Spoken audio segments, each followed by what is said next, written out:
Hello, hello, hello. Welcome to Be Bold America. I'm your host, Jill Cody. Be Bold America is a live, bi-weekly talk show for those who are motivated to step out with the bold actions necessary to reunite this country, fight for democracy, and learn what they can keep doing, stop doing, and start doing to reclaim our democratic republic. Our future depends on it. Our program today is Crushing Democracy, from the pandemic to the protests. Democracy stands at a critical crossroads. Is the Trump presidency taking advantage of the coronavirus pandemic and protests for racial justice to increase executive branch power? Is the November election in peril given the skirmish over mail-in ballots and the uncurbed pandemic? Donald Trump and Mike Pence are attempting to gaslight the public in believing that coronavirus will disappear like magic. In reality, the pandemic is so awful that the European Union is banning flights from America. There is a wall, and it is to keep us out. We have big things to do. Our interview guest today is with Mark Karlin. Mark is the founder, editor, and publisher of BuzzFlash.com. BuzzFlash celebrated its 20th anniversary this past May. BuzzFlash was among the first reader-powered progressive sites on the Internet. It aggressively exposes the undermining of democracy and the ongoing peril of the Trump administration. Mark has had an eagle's-eye view of democracy's erosion over the past 2 decades. Mark Karlin holds a bachelor's degree in English, cum laude, from Yale University, and a master's degree in English from the University of Illinois. He resides in the Midwest, which provides him with a political perspective from outside the Washington, D.C. bubble. Welcome to Be Bold America, Mark.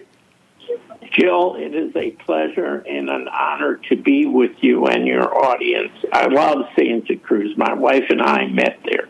No kidding. What a great story. Yes, we met at a summer session in college and developed a relationship and married. Oh, wow. I love that story. Thank you for sharing it. And before we dive into the serious stuff, I wanted to tell you I'm proudly wearing my Ruth Bader Ginsburg pin that I received for a BuzzFlash donation. Yes, we do offer gifts to donors, and we have several Ruth Bader Ginsburg items. Well, the first question I have, Mark, because I can just imagine how much work it was and is to create a political progressive website and to keep it indispensable for 20 years. What was the spark or passion in you 20 years ago that caused you to create BuzzFlash? I felt the Democrats around 1998 with Bill Clinton's impeachment weren't fighting hard enough. The Republicans, to this day, in 20 years, it hasn't changed very much. The Republicans basically are conducting a take-no-prisoners approach to politics in America. Their sole concern is maintenance of power. And with Trump, we've seen that distilled to its essence, that you have a group that is so frontal now, as he gave his abominable speech at Mount Rushmore and then further remarks yesterday in the White House, that he basically sees this as a showdown between white neo-Confederates, who he wishes to preserve as historical role models, versus a multicultural society. And I felt back in 1998 that this was a problem for the Democrats. Even then, it wasn't as candid as Trump is. Their racism was veiled to a certain degree. But I was proven true. We started in May of 1999, and in 2000, the George W. Bush team played a take-no-prisoners approach in Florida, which Al Gore, the paper's a consortium eventually proved they would have won if there were a recount. But Al Gore sort of caved in. And even though it was the Supreme Court that ultimately declared Bush the winner, there was a moment when he could have pushed the recount, and he didn't do so. And that allowed the Bush campaign to start a narrative that the Gore campaign was stealing the election from them. Now, that's very pertinent to today because much of what Trump is doing is setting up the groundwork to say that vis-a-vis Joe Biden. He's saying, and he said after the 2016 election, that Hillary Clinton stole votes. He claims there were all sorts of migrants who were bussed up to New Hampshire, and is something that hasn't changed in 20 years. They are going to try to suppress the votes through various means, particularly purging of people of color. And they have many, many other methods. And if those don't succeed, and even if Biden wins by a large margin, Trump is setting up the scenario to say to his followers, who we saw in the lockdown movement are very, very responsive to him, and many of them are armed, that he will, in essence, pose the threat of a potential new civil war. What is the grip that Trump has on people, Mark? What is this grip that lets them give up their country for one person? It's hard for many people to believe, but he's a cult leader. He's a demagogue, and he's a cult leader.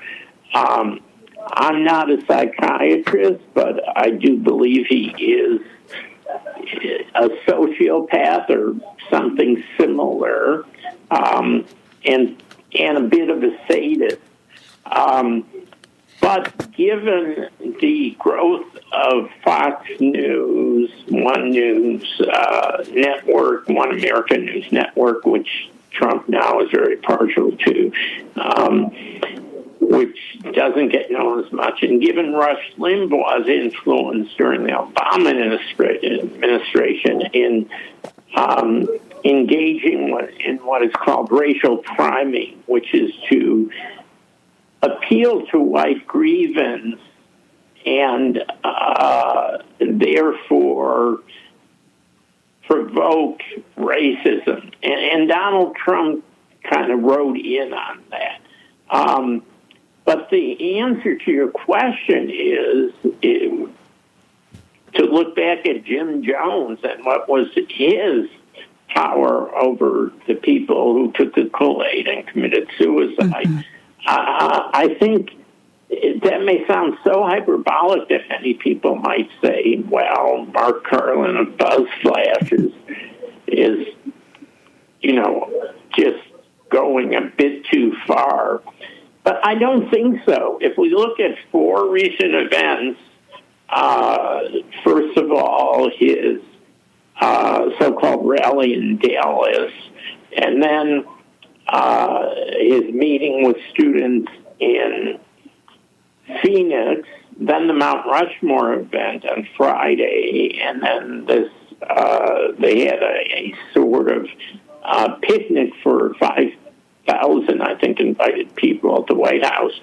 And all of them were unmasked. All of them did not follow the CDC rules, which are his administration rules, for social separation. And he refuses to wear a mask, which his followers emulate him as being some sort of hoax. Now, at times he'll say he supports mask wearing, but it's up to individuals. He makes it a symbol of freedom. But in doing that, and this gets back to being a cult leader and Jim Jones, he is leading this country into more deaths, more COVID-19 infection. We probably could have been, there are some studies at 80,000 less deaths if he had from the beginning done massive testing, which he refused to do. He very much slow-walk testing, and still to this day says something that is so illogical as to be beyond belief that it's the testing itself that produces the infections and the deaths. And if we did less testing, we'd have less infections. It just means we would know about fewer infections, and not that we would have fewer. And in fact, the slow walking of the testing also increased the coronavirus. But these four events I talked about go beyond that. He has become, as a cult leader, Jim Jones, a super spreader of coronavirus at a time that the pandemic is raging, because he pushed these red states to so-called open up the economy. And as a result, they are seeing record-breaking rise in coronavirus cases. In fact, the United States, for the first time for, I think it's 4 successive days, has had over 40,000, and I believe yesterday it hit 53,000 confirmed cases. Remember, these are just confirmed cases of coronavirus. There are some people like Zeke Emanuel, who's an epidemiologist on MSNBC, and others who believe that the actual infection rate in the U.S. population is 10 times the confirmed infection rate through tests. So we're in a horrible pickle. And you mentioned in the introduction this gaslighting, and that is what a demagogue or a cult leader like Jim Jones or Trump does.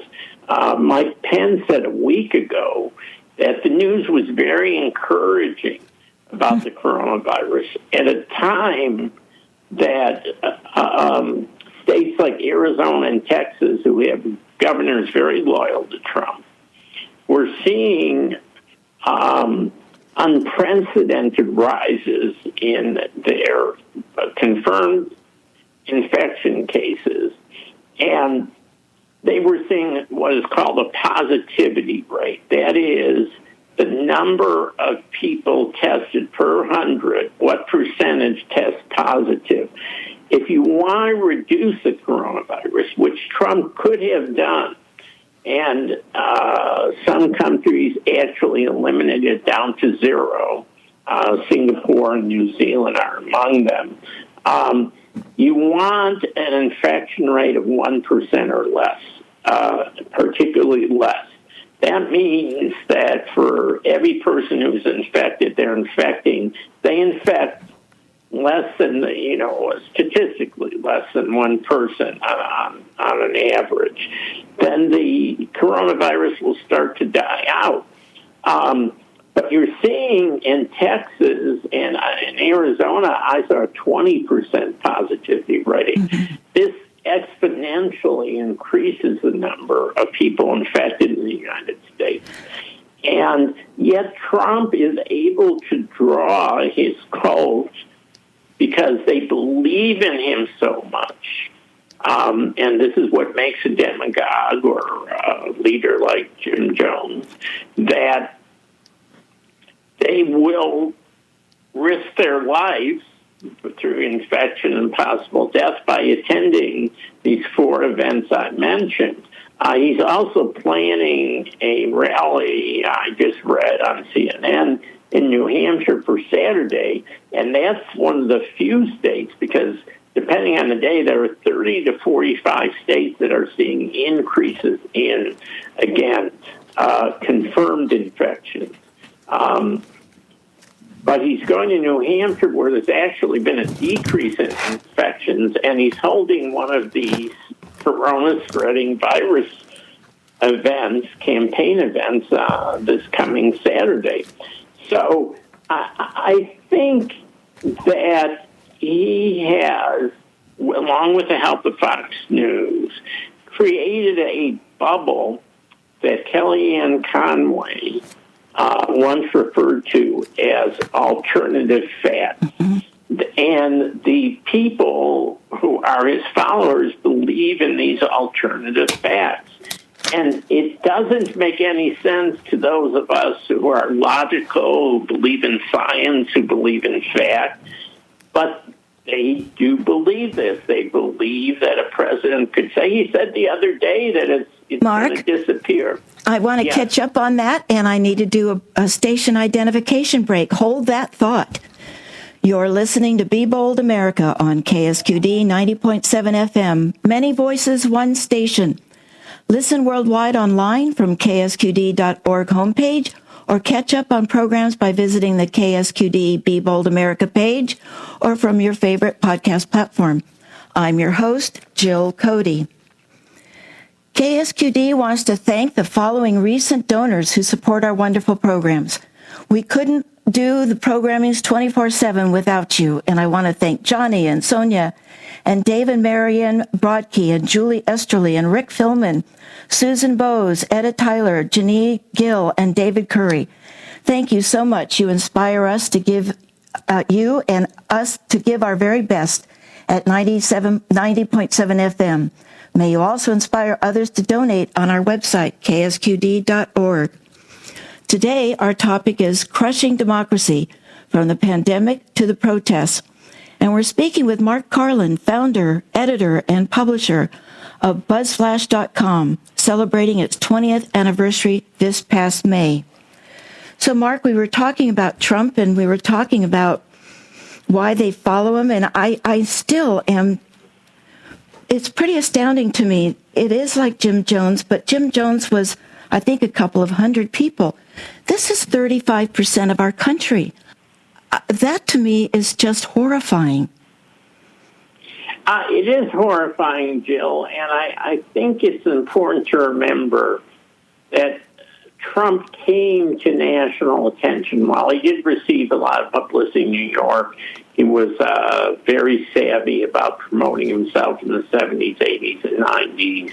But it was The Apprentice that really established him as a national television celebrity. And we are a nation that is now very much dependent upon the television for shaping our reality. The internet provides information, but it doesn't really shape our realities in the way that television does, which is very optical. It's very susceptible to propaganda, as we've seen on Fox. And Trump came into office, and he was propelled into office by being a shocking entertainer. If one remembers the crudity and merciless attacks on his primary opponents, but to a certain group of people, the white grievance crowd, the neo-Confederate crowd, that was refreshing, and it was what is called performance politics. There's no one who understands better than Trump the impact of performance politics.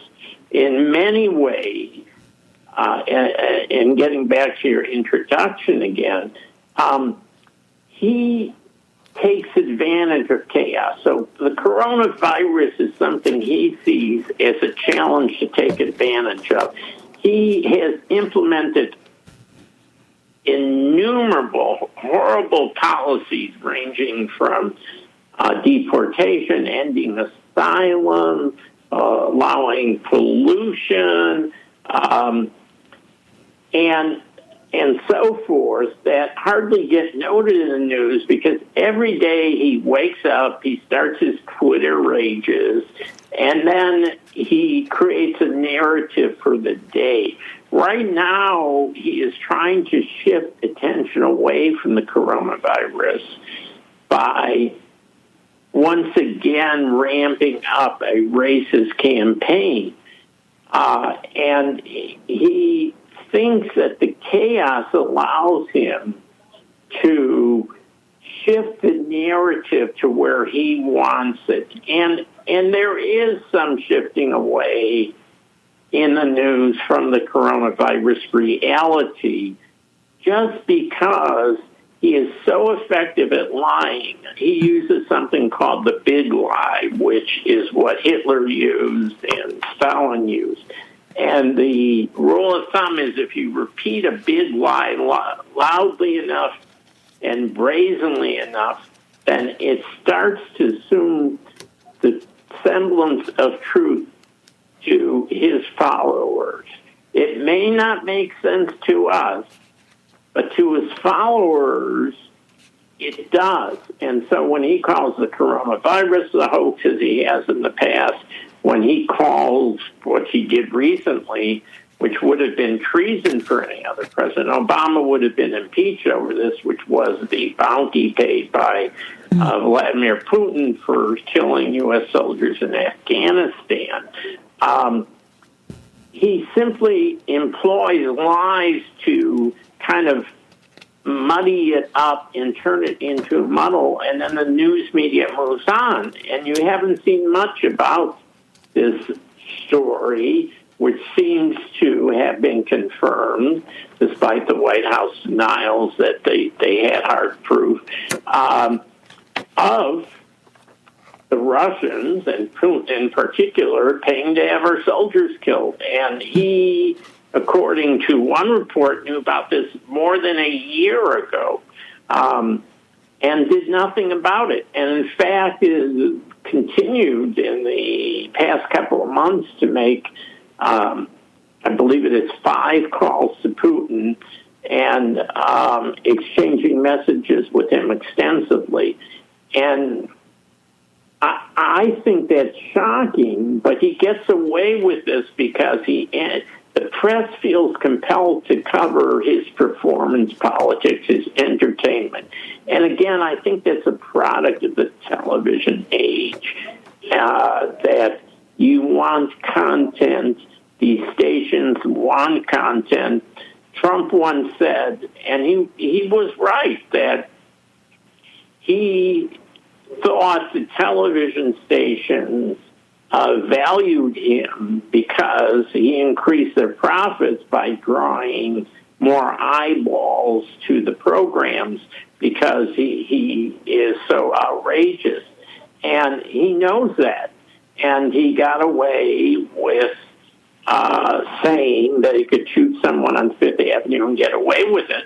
Well, right now, he's intentionally and willfully exposing people to the coronavirus in his campaign rallies, and there really is not much pushback about it. Well, like Jim Jones, he's willing to put his followers at risk, and it's okay for some of them to die. One concept, and I too don't have an expertise in psychology or psychiatry, yet I can read. And there's one personality type called the dark triad. Have you heard of that, Mark? The dark triad personality that's used in psychotherapy? No, I haven't. It's the three, it's in one person, narcissism, psychopathy, and Machiavellianism. And, the psychopath is a serial liar. We know about narcissism. It just, everything is I. And whatever's right for him is what he's going to do. There's no obvious caring for anyone else. And then the Machiavellianism, is out there to be unscrupulous and resort to deceit and cunning and political assassination. So, people talk about him being a malignant narcissist, but I think he's far worse than that. And when you've got 35% of the people following him, that really frightens me about our democracy. Your thoughts? Well, it should. I think that he and the Republicans in the Senate and the Republicans in the House really don't believe in democracy. Paul Krugman said or wrote the other day that it is immensely astonishing that the Republican Party and Trump have aligned themselves with the coronavirus. But that basically is true.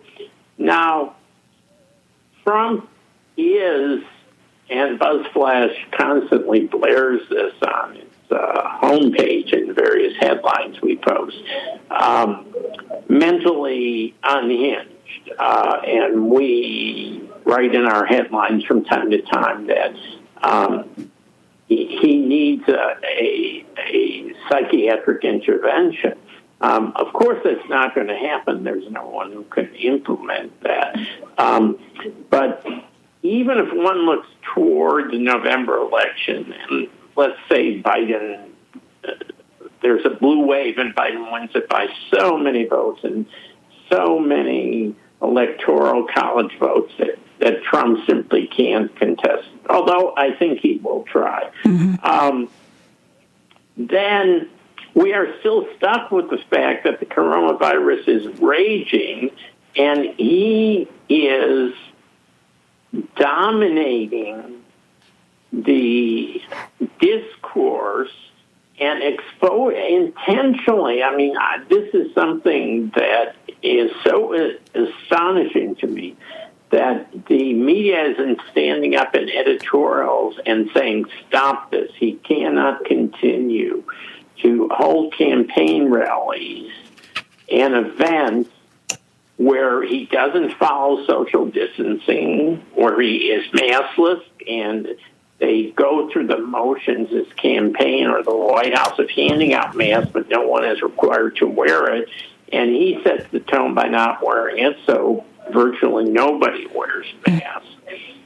And I know after the Oklahoma event, about a week later, there were 300 people tested, and this was hardly reported in the media because they don't do much follow-up on this sort of thing, but that all 300 of them, and most of them had been to the event, tested positive, which is an absolutely mind-boggling figure.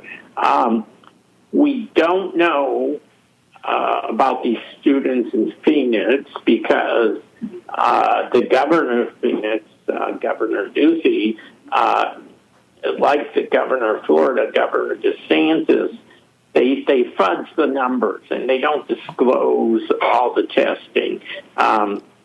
It's a little too soon for Mount Rushmore to know who was infected. And it's very hard to follow up because at Mount Rushmore and at the gathering at the White House yesterday and in Tulsa, many people came from out of state. So they wouldn't be reported as confirmed COVID infections coming from those events because they went back to their own state. And so we really don't know how much damage Trump is doing. All we know is that he is pouring gasoline on a fire that's raging because this pandemic is just about out of control. Well, Dr. Peter, I'm going to be breaking soon, but I did want to say Dr. Peter Hotez said that it's the largest public health collapse in the history of the nation. And for a nation that prided itself on having leadership in science and technology, to have people not only in power like the Republican Party and our president and vice president just ignore science and technology, to allow this to become the largest public health collapse in the history of the nation, is also extremely sad and tragic. If you're just joining us, you're listening to Be Bold America on KSQD 90.7 FM. Our topic is Crushing Democracy from the Pandemic to the Protests. And we are speaking with the founder, editor, and publisher of BuzzFlash.com and the editor and publisher of its newsletter, Mark Karlin. We're speaking with Mark Karlin. I'm your host, Jill Cody. Hi, I'm Tom Hartman, your host for Progressive Talk on K-Squid, 90.7 FM, community radio for the Central Coast, 4 p.m. weekdays. KSQD is a vital media resource for listeners in Santa Cruz and Monterey counties and worldwide on the web. Please help support this station by making a contribution to keep the station thriving. Go to ksqd.org and give what you can to help keep shows like mine coming to you daily at 90.7 FM. You know, with 6 large corporations owning most of the media, it's essential that listeners support grassroots, locally run radio stations like KSQD. Community radio is responsive to its listeners and isn't afraid to challenge the status quo. Please join me, Tom Hartman, in supporting K-Squid, 90.7 FM, community radio for the Central Coast by making your pledge today online at ksqd.org. That's 90.7 FM, K-Squid. Catch me right here at 4 o'clock this afternoon. Thank you, and tag You're It. Now, back to our bold and impressive guest, Mark Karlin. Now, Mark, one thing that I know there isn't anyone that would hold Trump accountable at this point, but as far as I can tell, our president is committing criminal negligence. It's defined as recklessly acting without reasonable caution and putting another person at risk or injury or death. It just seems like, I see him as a criminal in many ways, like siphoning public tax dollars into his pocket. But this is actually killing Americans through criminal negligence. What are your thoughts? Absolutely. I think 5 weeks ago or 6 weeks ago, said that he was guilty of willful manslaughter and that it should be regarded as a crime. The problem, of course, is that he has very successfully, with the obsequiousness of the Republicans in the Senate, so solidified his power that he's become unreachable. He's packed the federal courts with pro-Trump judges. He's got a 5-4 majority on the Supreme Court. And then, of course, he has Bill Barr, who is now openly and audaciously breaking laws to protect Trump, as he did when he reversed the conviction of Kelly, and also asked for a reversal in the sentencing in terms of Roger Stone. But he's done much more than that, including removing the Southern District of New York U.S. attorney who was sitting on top of a number of cases that affected either Trump cronies or Trump. And so Trump is able to escape any criminal responsibility because he controls the Department of Justice. It's something like you might have seen in the Mussolini regime. Mm-hmm. We've never had an attorney general, perhaps John Mitchell, and he ended up in jail, and Barr may yet end up in jail, who an attorney general who was so loyal to the interest of a president, however lawless those interests might be. I think Bill Barr sort of takes the cake, and nothing seems to stop him. And I think Trump, who believes in this notion of domination, he's used that word many times. He wanted to dominate the protesters, Black Lives Matter protester, and when they cleared the peaceful demonstrators and sort of a police riot so he could take picture with an upside-down Bible in front of the Lafayette Square Church, St. John's. He wants to dominate the coronavirus. He wants to dominate the nation. He wants to dominate the law so that the law bends toward his crimes. And this is extremely important to him. And his masslessness, which, again, is such a devastating blow to the country because, as I said before, if there are studies that if people, 80 or 90% of Americans wore masks, we could start to whittle down the number of coronavirus infections. That this need for domination is so pathological. Maybe it is the triad. He seems to have indeed blended a number of different mental illnesses. But nonetheless, he continues undaunted. He's an energizer bunny of lawlessness and death dealing. I think it gives him a sense of power to have a domination over death. And I don't know if you're familiar with the psychiatrist Justin Frank, but he's one psychiatrist.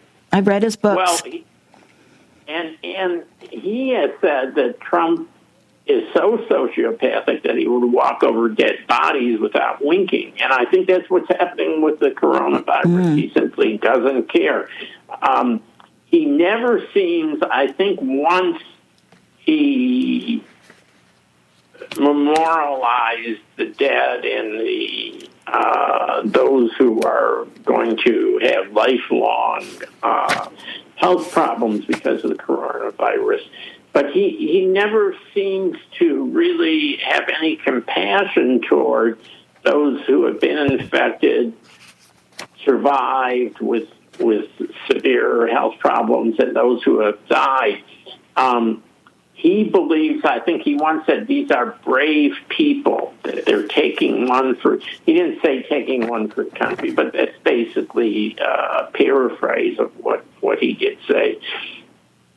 And this has been his notion all along from about 5 weeks ago when he started proposing, opening up the economy, and his health advisors, who he apparently no longer talks with, including Dr. Fauci, said, we're not prepared. We don't know enough about the virus. We don't know enough about what we need to do for preventing its transmission in the workplaces. And he said, no, this is when he made his famous statement that he was going to open up churches for Easter. And churches, by the way, Mike Pence went to a church last Sunday in Dallas, and they had 100-person choir sing massless, and didn't insist they wear masks. But church services with choir singing are petri dishes for transmission, as has been shown time and time again, because the members of the choir are singing rather loudly, and therefore they're expelling droplets and aerosol coronavirus and infecting. I'm sure there will be many infections that come of that church service, including people in the choir. And the Trump administration just doesn't seem to care. It's an administration of death. Well, in the dark triad, the psychopath has a lack of remorse or guilt and, callousness and lack of empathy. But in Machiavellian, there's a cynical disregard of morality. So, why, if you have a cynical disregard of morality and don't have any empathy, then it doesn't really matter that they're singing without their masks. No, the only person of importance to Donald Trump is Donald Trump. That's Right. narcissistic, the malignant narcissism of the triad. Right. And he somehow thinks that he's going to take, as I said, advantage of this chaos and use it in a way that's going to benefit him. Maybe he'll declare a national emergency just before the election, and there have to be certain election changes. Although the Constitution states that it has to be carried out on the date that it will be carried out this year, November 3rd. But he only sees these deaths as what they can do for him. I think he probably in the beginning thought they were inconvenience when he said, well, there's only 12 people infected. It's going to disappear, in days. But I think now he's trying to see how he can take advantage of these deaths. And he has said he won't roll back. Not that it's his choice, it's the choice of governors, any of the states reopening, that the economy must go on. But the reality, and this is sort of a sad hope that one has to rely on this, but the economy is starting to roll back simply because it can't be sustained given the coronavirus outbreaks in bars, in restaurants, which have very strong transmission. And his dream of a revived economy, I think, was highly flawed because, as Dr. Fauci said, it's not a question of reviving an economy or containing the virus. It's a question that you have to contain the virus in order to revive the economy. Trump wanted to revive the economy without any concern for workers. OSHA has guidelines and CDC have guidelines, but they have, because of Trump's wishes, no enforcement that they undertake to make sure that businesses actually enforce the guidelines, which are not strong to begin with. And so I think he thought that the economy would start working, workers would go back. He had Secretary of State Scalia, Secretary of Labor Scalia announced that workers who didn't go back to work would no longer get their unemployment protection nationally if their company called them back. And, basically, Trump was creating labor camps where you had a choice that you either starved or you took the risk and went to work in environments that were not really protected from the transmission of the coronavirus. So now he's in this position, he's got to change the narrative. Things aren't going well on the coronavirus for Trump. The economy's not bouncing back. Yes, the stock market is high, but it's a bubble based on a lot of these companies who got part of the $1 trillion package, billions of dollars, many of them got. And what they did was buy back stock, which increased the stock prices. And eventually that's going to Mark, I need to break for a station identification, and we'll get back to some of that. You're listening to Be Bold America on KSQD 90.7 FM. Many voices, one station. Listen worldwide online from ksqd.org's homepage. Tune in to KSQD this Sunday for State of Mind, hosted by Santa Cruz licensed psychotherapist Deborah Sloss. This month, we conclude our two-part series on teens with anxiety by focusing on parenting. Deborah is joined by Jenny Shane, the parent of 2 children with serious anxiety who required residential treatment, In Santa Cruz, psychologist Sheila Siegel to discuss the strategies and challenges of raising teens with anxiety. Jenny discusses what she has learned parenting her teens and how the coronavirus pandemic has affected the family. Dr. Siegel shares warning signs of anxiety, ways to talk with your teen, and strategies and approaches to support them. To learn more, listen to last month's show, Teens with Anxiety, Part 1. Podcasts of all shows can be found on the State of Mind page on ksqd.org or on Apple or Google Podcasts. Join us for State of Mind, Sunday evening at 6 p.m. here on KSQD 90.7 FM and ksqd.org. Back to you, Jill. Thank you, Emily. The topic we're discussing today is crushing democracy, from the pandemic to the protests. And we're speaking with Mark Karlin, who is celebrating his 20th year of editing and publishing BuzzSplash.com and its newsletter.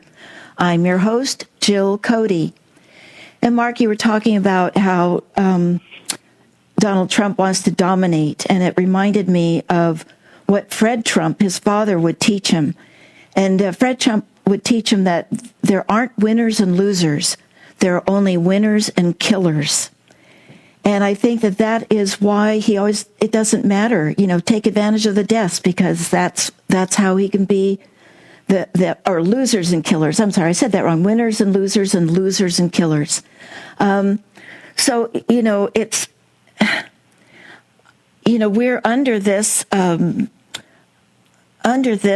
administration. So, in this last part of the show, I would like to talk about, what listeners can keep doing, stop doing, and start doing, because the antidote to apathy and feeling overwhelmed, and I'm sure people listening to this show is feeling overwhelmed right now, the antidote is action. So in these last few minutes, what could listeners keep doing, stop doing, and start doing? And let's take them one at a time.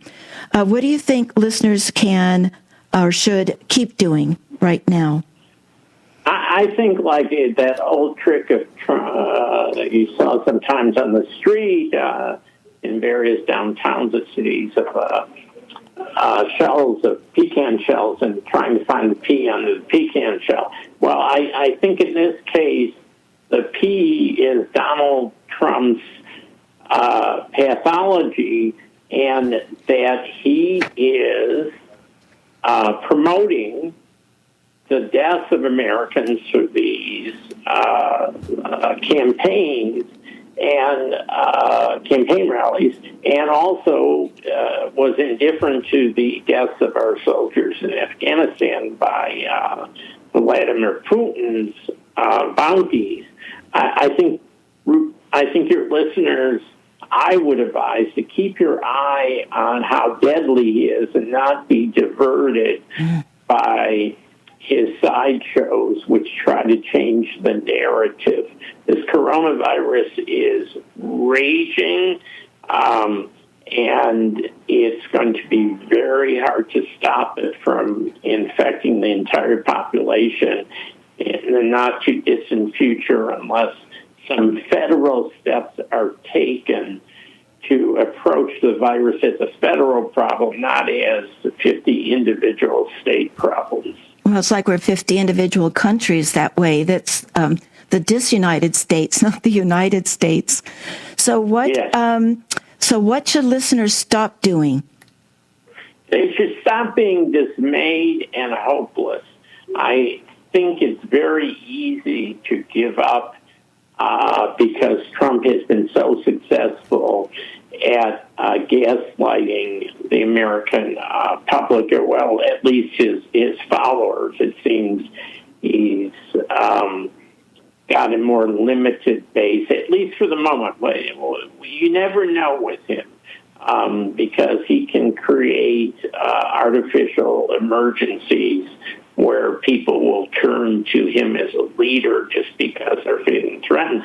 But I think what I would recommend to Santa Cruz listeners is to stop feeling that they cannot do anything just because Trump continues every day to wake up and to dominate the media.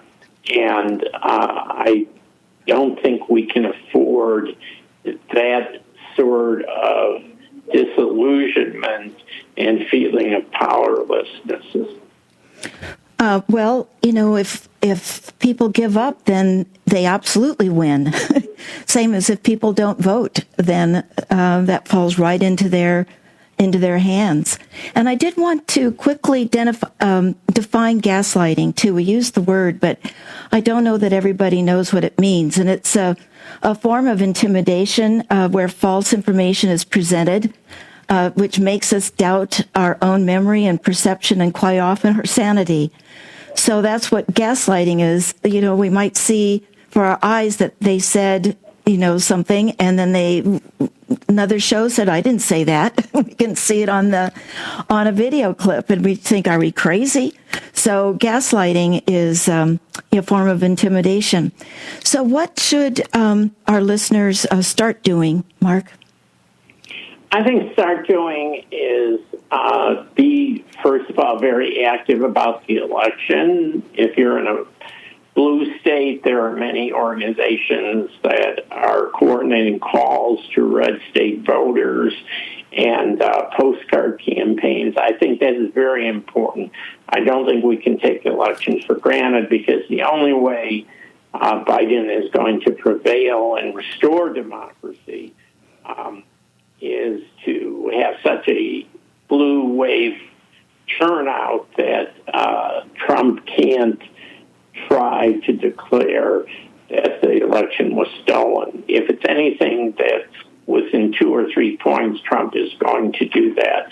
And so I think that's important. But I think what's also important is that people engage in positive efforts in their communities. The people who have been handling the coronavirus, for instance, are on the state and local level. And certainly we have our heroes and heroines in the medical staff that have been dealing with the coronavirus, many who have passed away, and thousands who have been infected because there haven't been adequate PPEs. And I think it's very important to support them. I think it's very important to do what one can to try to limit the spread of the virus personally. I think it's very important that the listeners to this program don't feel that they can take for granted their power to dispel the mistruths, the gaslighting of Trump and Pence, and that they can be vessels for conveying information for the truth, for reality. Remember, this is an anti-science administration. When you ask, Jill, what is sort of at the core of the cult? One of the core features is it's anti-science. It simply doesn't. His followers don't believe in science. I don't think he believes in science. I don't think he believes in much of anything. I think he's a hollowed-out soul that purely believes in his own malignant narcissism. But I think that your listeners can, write letters to papers, internet sites, call their congressmen, congresswomen, senators. I don't think any of this should stop because one is feeling it's useless. I think one has to be very active and do whatever one can for one's personal community, for one's personal safety, and for efforts to preserve democracy. Without that, Trump triumphs because he makes people feel that they have no power to make change. And then we will be in the worst situation that we can ever be in, which is, it's worth noting that Vladimir Putin got a vote passed a week ago that he could be president until 2036.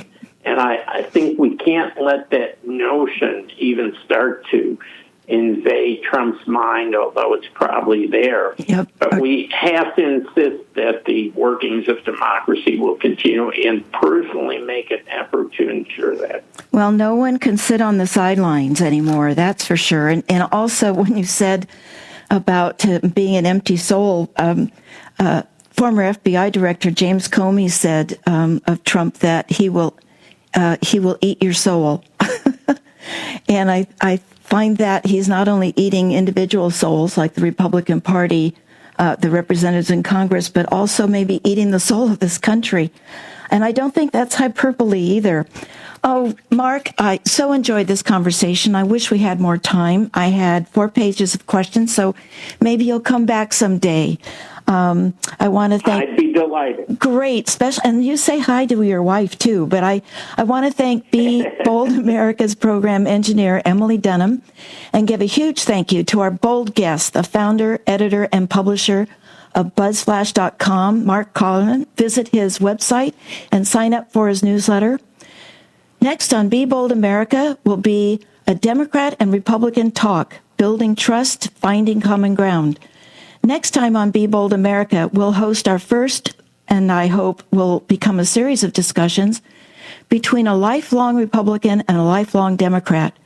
Both of us share at least one primary viewpoint, and that is American democracy will not survive if we don't stop tearing ourselves apart from the inside out and begin to heal our divisions and reunite us, as we were once before as Americans first. It may have been at least 20 years ago, but we did see ourselves as American first, because I remember. Our goal is to model how two people with different points of view might be able to bridge the political divide to reimagine unity. Our future depends on it.